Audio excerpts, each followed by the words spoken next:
Hi, Misha here, and this is a video I've thought about doing for quite a long while.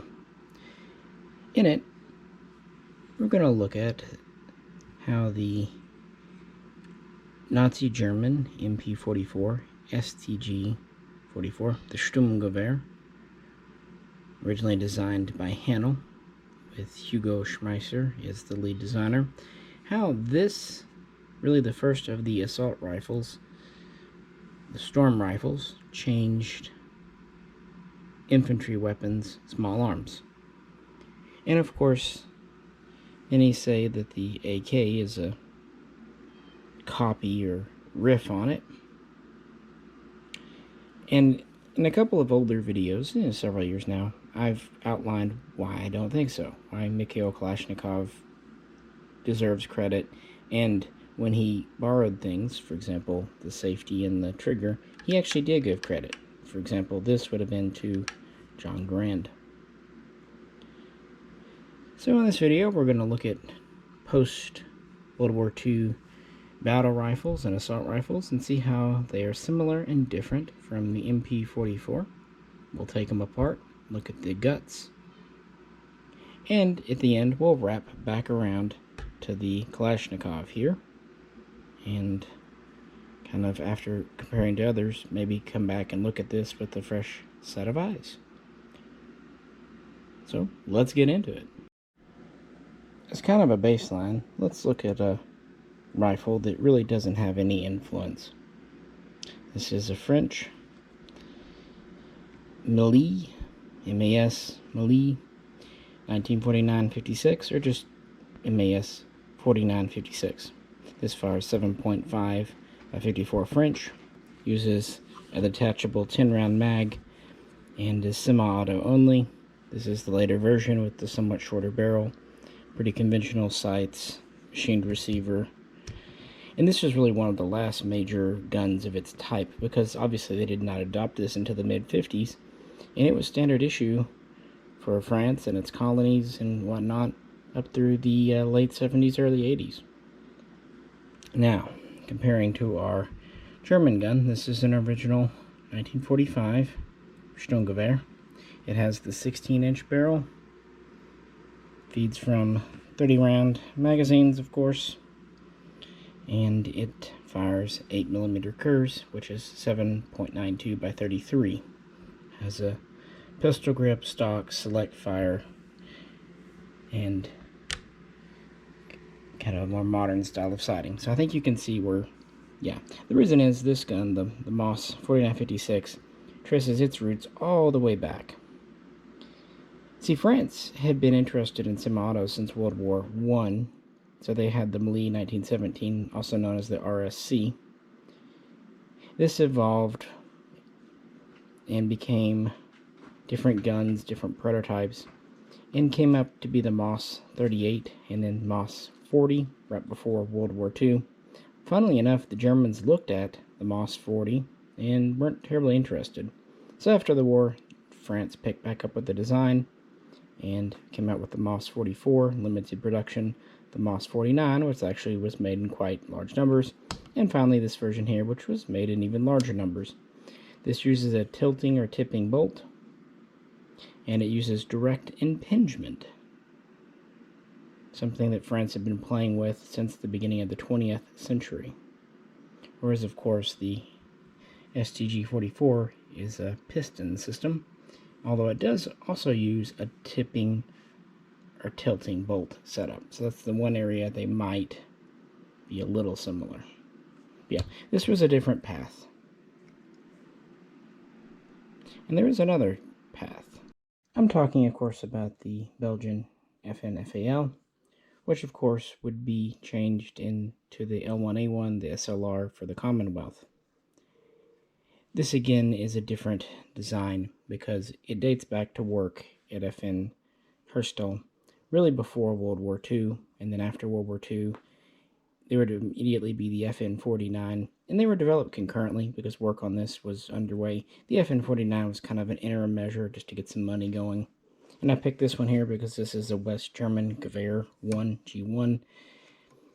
Ironically, some of the prototypes for the FAL were chambered for 8mm Kerrs, and then they had a few of their own intermediate rounds, but ultimately they went with 7.62 NATO 308 and the gun here. This is, of course, a metric. It has a 21-inch barrel. It is a short stroke gas piston. It too uses a tipping or tilting bolt. Different system from the STG, but kind of a similar concept. Also, whereas the STG has its spring in the stock, the FAL uses a rat tail on the back of the bolt carrier to work with the spring in the stock, so a little bit similar there. Both do have pistol grips, and some of the control positioning for like the safety is a little similar, but like the mag catch, the bolt hold open, all of that is different. And this is on a machined receiver with a stamped top cover, rear sight here. Yeah, very different layout. So, okay, it's clear that this was a different design lineage from the FN series. So, the STG, if anything, only influenced this gun in the basic layout. Stock, pistol grip, ironically, metal handguards on both, threaded barrel, and of course detaching magazines made of stamped steel. But otherwise, different guns. And of course the FAL was very successful in the West, and many nations used it. But with that, let's start to look at similarities. Which of course you hear about the STG-44 influencing the Kalashnikov, but you don't hear as much about how it influenced Armalite, the AR10, and of course the later AR-15. So here we have my Portuguese contract build on a semi-lower. Of course, this is the version that fires 7.62 NATO, 20-inch barrel. And while it is direct impingement, although not traditional direct impingement like the French, it's an internal piston, but anyway, it does share some features with the German gun. First off, very similar buttstock shape and type, kind of very straight in line, although it curves down a little more in his, like the FAL, straight line. But they both house the recoil spring in the stock, very similar pistol grip location. And actually, the safety here is in the same general location and the same basic style. Although on the AR, it's also a selector switch, whereas on the German gun, it's a separate lever, separate button back here. Of course, this has the rear sight here. This has it here, so that's very different. This has a bolt hold open, but interestingly, both do have a mag well as such. So they basically are in, straight in shot mags. And of course, this, the mag, drop free, all that stuff. Of course, this is a 20 round alloy mag, a little different than the 30 round steel. But still, I think it's interesting that both have kind of that same mag well setup there. Of course, both have that. Barrel front end's a little different, of course, threaded. Let's flip these over. Even this is on the right side, and this is over on the left. The style of mag catch is actually very similar, with the arm coming in for the mag. Another thing that they share in common is this dust cover port door. Spring-loaded. Of course, this flips up, this flips down, but it kind of shows some similar inspiration in my mind. And again, just kind of the general buttstock, pistol grip, and in this case, mag well layout, because they're fulfilling the same basic purpose. But let's look inside real quick. So here we have our first disassembly. course, the buttstock is held on with a pin, and the recoil spring fits in a cavity inside. And we have this trigger pack that hinges down. It's not really removable, it's riveted on. Hammers here, your guts. I'm going to set you down for just a second so I can pull out the bolt.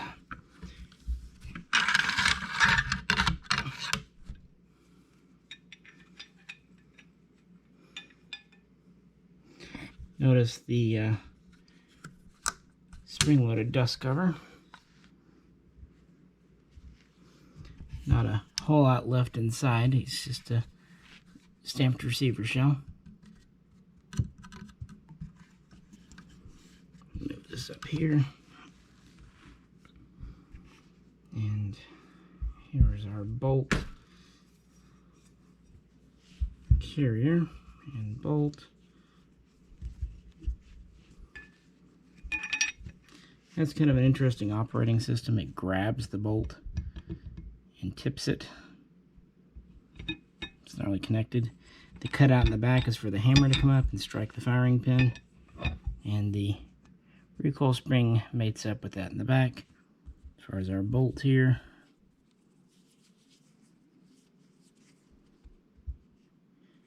it's a non-spring-loaded firing pin.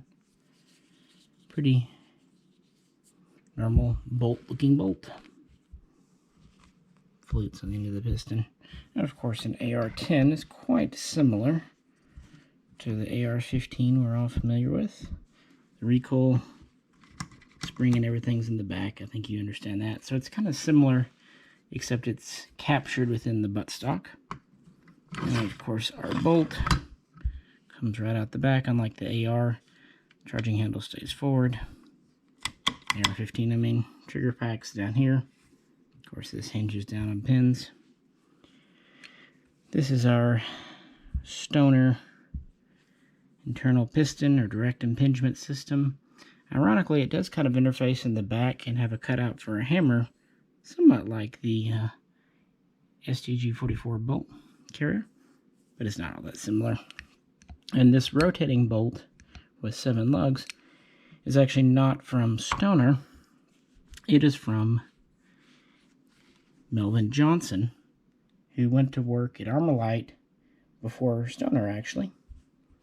And he carried this bolt rope system over from his 1941. So you have Melvin Johnson of M1941 Johnson fame. It's actually his brother Richard Johnson that became famous for having a giant penis. And now we come to the Spanish CETME, which of course gave birth to Germany's HK G3. And these two start to share a lot in common. Looking back at the buttstock, they have a very similar shape here, even a very similar style of pass-through sling swivel, swing notch. 2 takedown pins here, 1 takedown pin up here. Of course, the pistol grips are slightly different, but it's a polymer grip over a metal core. This is wood or Bakelite grip panels. Again, we have the safety here. This also has the safety in the same general location. This would double as the selector. You have the lower frame hinged here. This is hinged as well, but it's now with a push pin instead of a rivet. Both of them have a mag well, although it's much more pronounced on the STG.44. Both of them have a pretty similar front end with a tube on top and a skinny handguard below. But then, of course, this has the front side at the end of that, and the barrel sticks out. A little different. Both are threaded. Again, the MP44 has a 16-inch barrel. The CETME has a barrel just under 18 inches, not counting the flash hider. And the STG 44 originally had a bayonet lug before it was dropped early in its development. This still does. Fun thing is, though, if you look at the early versions of this gun, they're even more similar. They had a rear sight more like this one, more of a leaf style. It was only with the later versions, like the B, they went to this paddle style. And also the early versions of the CETME, some of them at least, had metal handguards. And it's really not a surprise because the CETME was developed based on assistance from former Nazi-German engineers that moved to Oviedo, Spain, namely Dr. Vor Grimler, but others besides. And they had been working at the Mauser factory on the STG-45M. And that was to be a cheaper, easier to mass produce replacement for the STG.44. And it too fired 7.92 by 33 8mm Kerrs. And originally, the CETMEs fired an experimental 7x40 CETME cartridge that would turn into 7.62 CETME and then eventually 7.62 NATO 308, is what we commonly think of it as. So there's definitely a common origin which explains a lot of this. Flipping them over, we can look at the mag well again. As with the AR10, the catch is on this side. And the mags, again, are more or less drop-free. They angle in a bit, as you know. But they actually resemble the MP44 mags a good deal. Stamped steel with a bit of a curve for the CETME mags. Of course, they're just wider because of the cartridge. But there is a bit of a resemblance here, if you look. So I guess. Even having these kind of overstops here that are similar. Just a different shape because of a different need.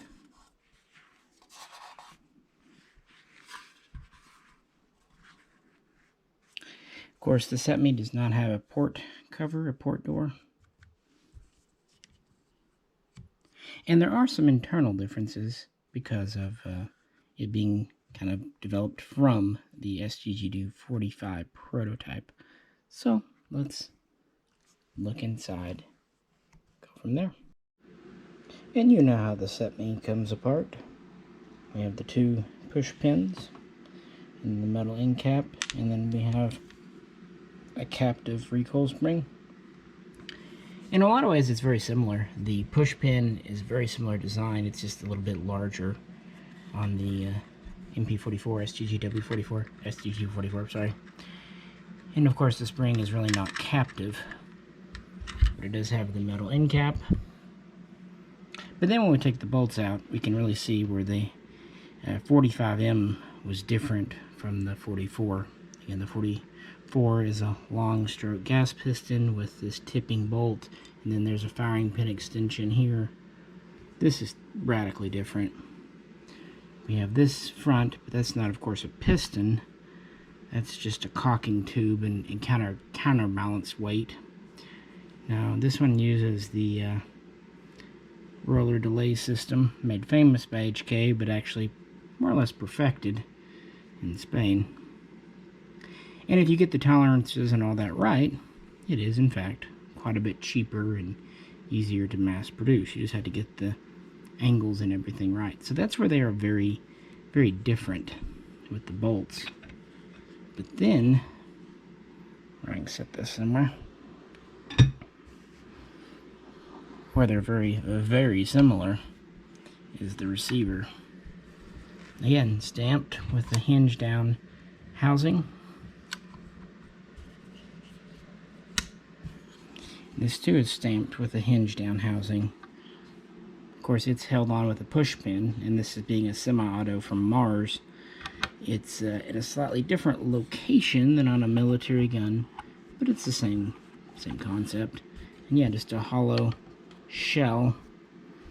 The only thing left in this one is the caulking strut and support, which is non-reciprocating, so that's different. And as I said earlier, the early versions of this had more traditional World War II type sights with more of a leaf and even some metal handguards. They went through several iterations. Again, they started testing these in 52 at different calibers. They came out with the Model A, which fired only 7.62 CETME. Then they came out with the Model B, around 1958, which could fire 7.62 NATO, but mostly was still meant for CETME. And then it was the Model C, which was adopted in 1964, that was meant to fire the NATO round continuously. But yeah, Spain really ran with this. And then when West Germany adopted the G3 in 1959, it seemed like a pretty good fit. How they're just so similar in the kind of overall buttstock and receiver and trigger pack construction. Just a different operating system inside, really. Well, let's move on before Franco's gray shirts, the gray men, catch us.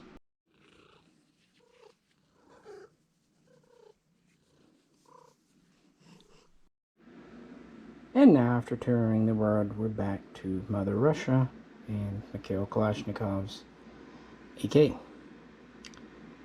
This, of course, is a build that you've seen in several videos, Type 3 styling, but very similar to a Type 2. So how do they compare and how do they contrast? Well, we have the wooden stocks here. This is held on with a push pin and a metal cap. This is actually held on with the top and bottom tang and 3 screws. There's no recoil mechanism in it. In fact, you have the cleaning kit in there.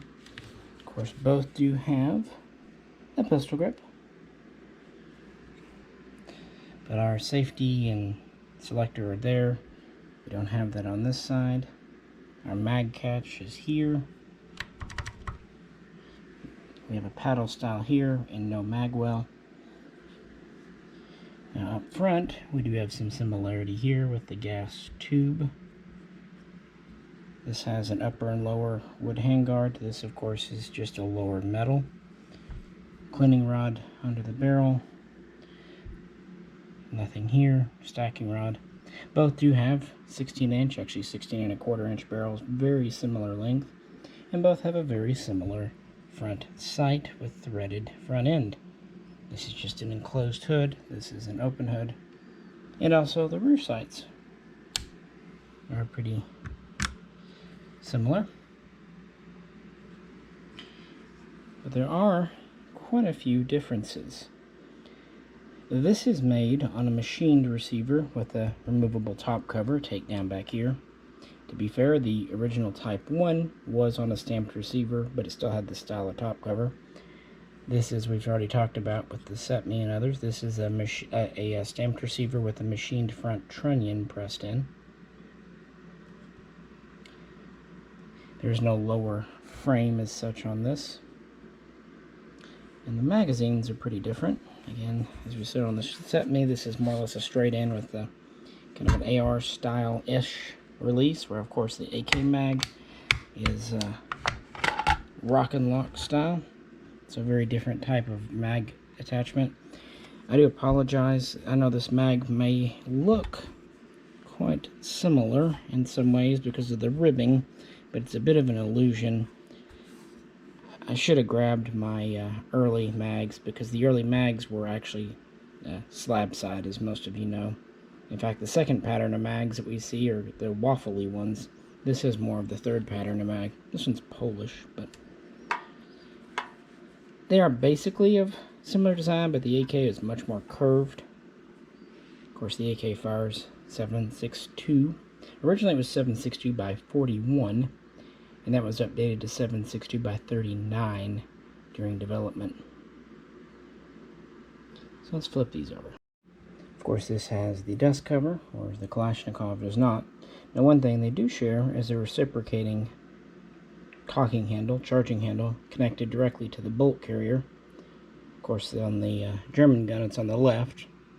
On the Russian, it's on the right. But most of the other guns we've looked at don't have reciprocating charging handles. And of course, here is our control. On a full auto, that would be safe, and then we would go down for safe, for semi and automatic fire. So very different control and lint. Trigger system's also very different. Ported gas block and tube there. Again, that has an open front end to the tube. This piece is removable, the stacking lug. Link swivel's in the same place, just kind of flipped over. And the barrel profile is pretty similar. It's a little bit thicker on the German gun, but that's to kind of be expected. So with that, now it's time to disassemble our Ruski. As for the Kalashnikov, you know how it comes apart. There's no opening up of the receivers, there's no pulling off of the buttstock. Just press the button in the back, take your top cover off. Early ones are this very heavy gauge steel, much like the original magazines.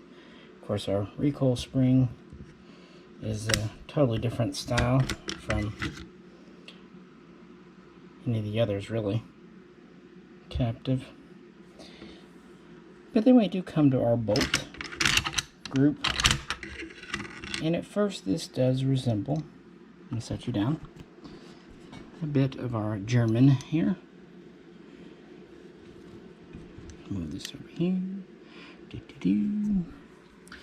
So they are both long stroke, and they both have a fixed charging handle. But that's where the similarities kind of end. This has a 2-lug rotating bolt, and this again has a tipping tilting bolt. And actually, the original AK-47 prototype did not use this style of gas piston. It used a short stroke, much like the Russian SVT-40 and SKS-45 before it, to name a few. And this bolt, Kalashnikov attributed to M1 Garand in his rifle, the John Garand. And yeah, I think you can kind of see the similarities of how it locks up. The long stroke piston came in with the AK-47, which was kind of the second round of prototypes, as you can tell, adopted in December of 1947. And at this point, while Mikhail Kalashnikov was still involved in the project, it had been shifted to Izhevsk for kind of final development, which would lead into 48. There was actually an AK-48 prototype series, but it never went anywhere. They went with the 47. Now, Hugo Schmeisser, after World War II, first the Allies did interview him, and they didn't, at least on paper, see much value in the MP44, STG.44. In fact, they claimed it was flimsy because of the stamped receiver. They had lots poor to say about it. That was, you know, their thing, but it was a mistake. The Russians would interview Schmeisser later, and in October of 45, he would get shipped off to Russia, and then about midway through 46, he would go over to Izhevsk to kind of be a consultant. Now, Kalashnikov had actually been working on guns since he was in the hospital. He was originally in tanks in 1938, actually had some patents and developments on tank stuff, a new fuel gauge, a shell counter, a new track system. So he invented some stuff for tanks, and then he was, of course, sent to the front line with the invasion, Barbarossa. And he was wounded in September and then again in October of 1941 and sent to hospital.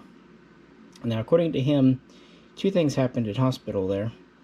One, he read everything in their library, including a book by Fedorov, who designed the 1916 that some consider the first assault rifle in Russia. He also talked to many soldiers returning from the front and kind of got their input on a gun. And this is when he set out to design a simple, lightweight, easy to use, easy to maintain gun. And at first he focused on submachine guns and did not have great success. but again, he's a novice. In 1944, he got his hands on some of the new 7.62 by 41, later 7.62 by 39 cartridges, and started working on a carbine. Now, in 1945, the Semenov SKS would win for the carbine, but Kalashnikov would continue to refine his design with support from some of the Soviet higher-ups, and this is where the original AK-47 comes into play, as what we would think of an assault rifle. Although at that time it was kind of viewed as something in between a submachine gun and a carbine, truth be told. Anyway, we can do a whole video on that. I just wanted to kind of give a rundown. As to what Schmeiser did or didn't do, that's a whole thing, but Kalashnikov, he was perfectly happy to give credit to fellow Russians or to John Browning, and also to the Tokarev and the Sudiev PPS-43 for inspiring him. Did not give credit to Schmeiser. And Schmeiser, according at least to the reports, was not all that helpful. It seems like if he had any major attribution to the design, it was maybe in magazine development, because that's what he kind of first became famous for with the MP38 and MP40. And again, this originally was a stamped receiver with a Type 1. They went to the machined receiver here for some manufacturing reasons, but it has to be said, while Germany was more advanced in their stamping, with this technology here that was pretty advanced for its day and time, this more square or U-shaped stamp, if you look at the PPS-42 and PPS-43, Russia had already had primitive stamping and mass production technology, so to say that Russia didn't know how to do stamped steel receivers would not be correct. This might have been one of the more ambitious ones, which explains why it failed, and they had to go back to a machined receiver, a la like the SKS and RPD. But yeah, the trigger group in these, it's very much Browning inspired and M1 Garand inspired. The safety is absolutely taken from the Remington Model 8. And again, switch to the long stroke gas piston was pretty late. The original had more of a lower gas tube like an SKS. But looking just at the features, yeah, internally, aside from some similarity to the bolt carrier and the piston, the recoil spring is totally different. The disassembly is totally different. The receiver styling with the piece here versus the two-piece with the trigger pack is different. They do have the same barrel length, but that kind of gets into the function form debate. These were meant to do the same thing, and it's definite that the MP44 inspired the Russians, because the Germans first tested their MP44s on the Eastern Front. So the Russians did have early experience with them. But keep in mind, America did have the M1 carbine in its 7.62 by 33 cartridge. So I'd actually say the MP44 didn't so much inspire the AK directly as the 8mm Kurz inspired 7.62 by 39. And no one credits Kalashnikov with developing that round. Now, he was given some of the rounds when he was designing his carbine, so yeah, that's a whole different kettle of fish. Again, we can do a deep dive video if you like, but I just wanted to show the guts again. The trigger packs are very different. So what do you think? Why don't we throw them all up on the table for some final thoughts? So here we are, lined up. I thought about including a few more.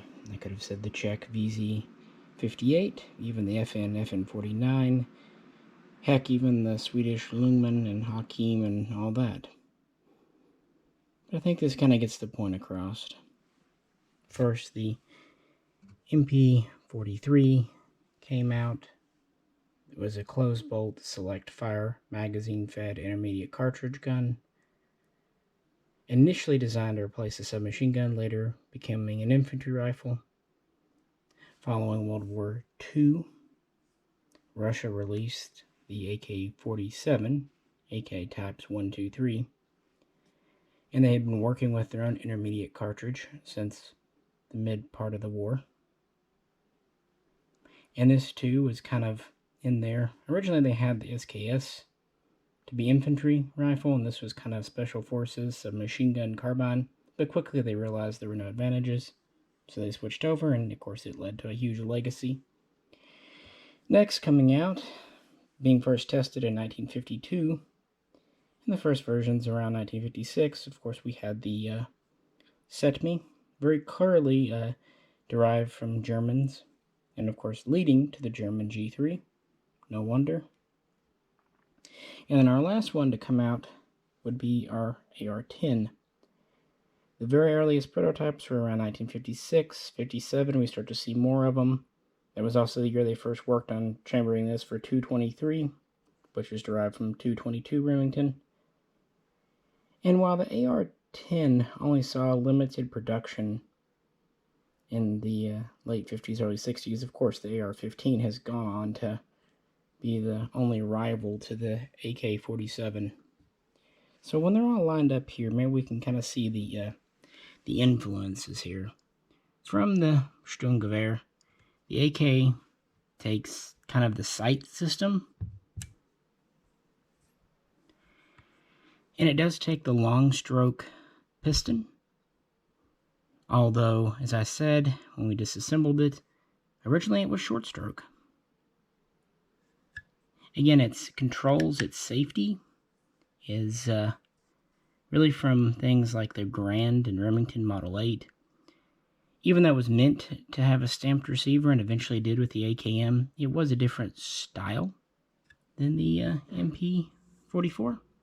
Recoil spring is in a different location, and it's a rotating bolt versus a tipping bolt, and a very different magazine system.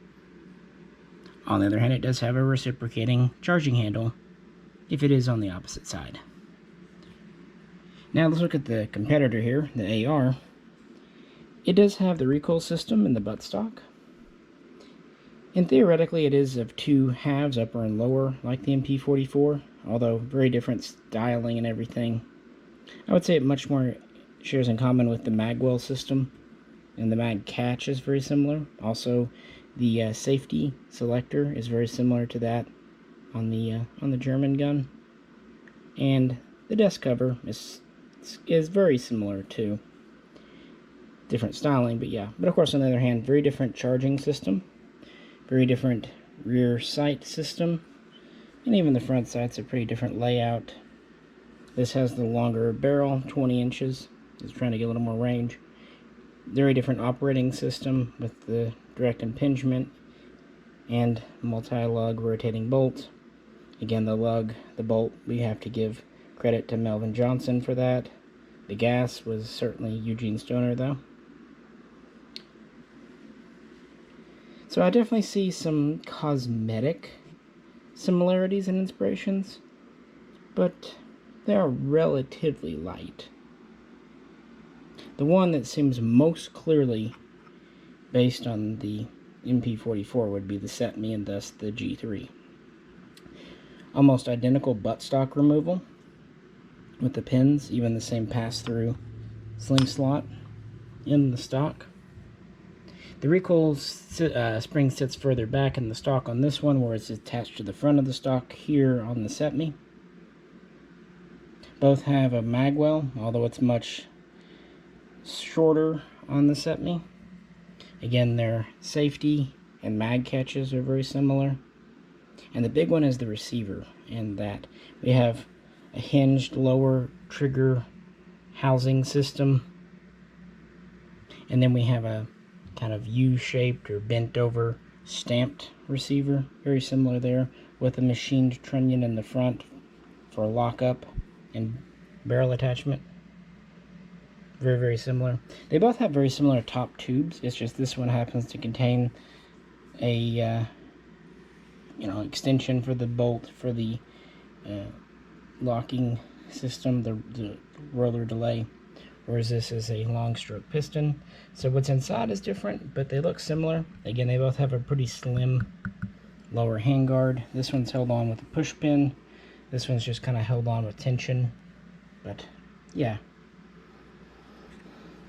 They do differ a little bit at the front end. This one has the tri thing. This one just has the stacking rod, and of course we go forward here, and both are threaded. Barrel length's quite similar. You can kind of expect that from the larger cartridge this ended up firing. Although, yeah, it did start off with some prototypes in 7.92 by 33 Kurs over in CETME, well, as well as other stuff. Lots of experimenting there. So, yeah, I would say of the three here, kind of the big ones that dominated the world, I didn't put the FAL on the table because there's not really much to talk about. It's its own design lineage, so we'll put that to the side.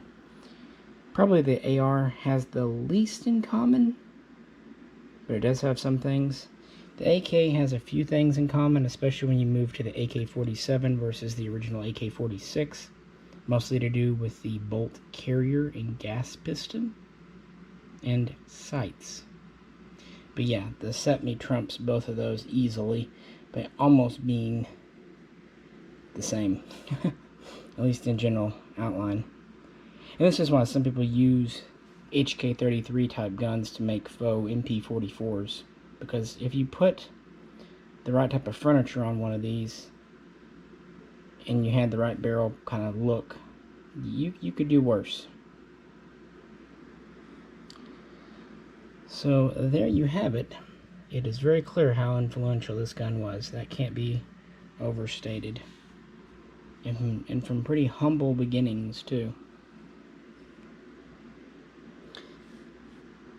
But yeah, what do you think? Any guns that I've maybe forgotten that you see some MP44 influence in? I'm sure there are. So let's have a discussion below, you know, kind of talk about that. And if you want, we can talk about Mikhail Kalashnikov and Hugo Schmeisser too. Again, in the past I did a full video on that, and I could do another full one again, but I wanted to focus more on the guns themselves and kind of how it progressed forward. With that, I'd greatly appreciate it if you could like, share, and subscribe. And if you'd like to help support the channel, please check out the link to our Patreon page. This is Misha, and we'll catch you very soon next time.